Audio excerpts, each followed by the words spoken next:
Sveiki visi gimę po Skorpiono ženklu. Pasižiūrėkime periodą nuo kovo 24 iki 30 dienos. Kas jūsų laukia? Savaitės perspektyvos. Ko vengti? Ir patarimas jums.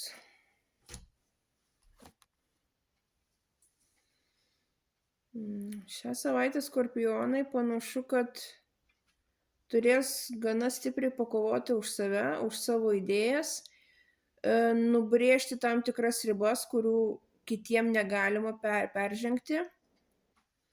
Panašu, kad turėsite situacijų, kuriuose turėsite greitai ir drąsiai veikti. Ko vengti?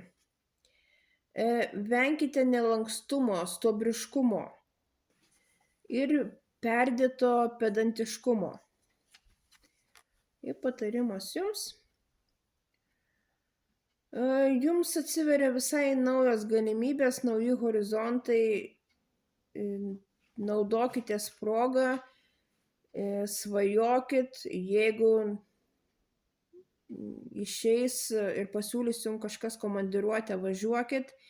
Tiesiog jums atsiveria visai naujos galimybės. Pasinaudokite jomis.